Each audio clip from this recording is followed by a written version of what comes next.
Mrs. Green. This morning Mrs. Green had a pineapple for her daughter-in-law, whom she never really liked, but still had attended her son and future daughter's wedding in her lavender bolero that the family believed to be fortuitous in the ways of marriage. Mrs. Green locked the door behind her, and her heels clicked the pavement. She carried the pineapple in both hands over the lane between her home and the homes of her grown children and their spouses. For the Greens were not only gardeners, but builders, and lived in a street configuration that branched out like a family tree. The morning was bright and the walk was crisp. Mrs. Green saw nothing out of the ordinary except for the stray tabby cat that she thought was driven out of their neighborhood, precisely 14 months ago. She noted it on the fridge calendar, no less. "Shoo," said Mrs. Green. "Just shoo." But the cat did not shoo. Instead, it walked in opposition of Mrs. Green, who found herself pausing midway to look back at the cat, only to find that it was gone. In any other neighborhood, and to any other mother-in-law, Mrs. Green wouldn't be perturbed. She wouldn't look back to witness that missing cat, but in this neighborhood, she did. Mrs. Green paled, and the pineapple felt like it was cutting into her palms when she started walking again. The pavement beneath suddenly turned to grass. "No," said Mrs. Green, continuing her strides and refusing to look down.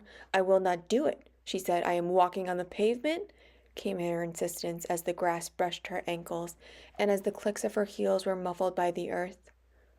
Mrs. Green kept going until the grass was around her knees and then up to her waist. She held the pineapple high over her head. "I will not, this is not," said Mrs. Green, before she began to swallow grass until the grass swallowed her. The pineapple fell and rolled, hitting the bottom step of the Green's family home.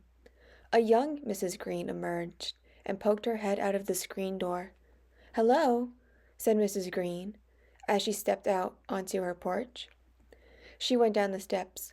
1, 2, 3, oh. Mrs. Green saw a tuft of unruly grass at the bottom of the steps. She grabbed it, thinking it was a weed to be plucked, and gave a noise of surprise to pull up a pineapple instead. "How funny," said Mrs. Green, before she looked over the freshly mowed lawn of her newly built home for her newly wedded life. "I wonder how this got here. It's so funny." "What's so funny, dear?" asked Mr. Green, who came to the door and spoke through the screen. "I was just thinking about a pineapple," said Mrs. Green, "and how nice it would be to have one, especially delivered by a mother-in-law." "That would be nice," said Mr. Green. "It's a shame you never met my mother." "It is," said Mrs. Green. "I'm so sorry for bringing it up." "But she passed years ago," said Mr. Green. "I scarcely remember her at all." "Not even a little?" asked Mrs. Green. "She wore a funny lavender jacket," said Mr. Green. "I saw it in a photo. She used to say it was lucky." "Maybe her luck brought the pineapple," joked Mr. Green. Mrs. Green laughed. "Maybe."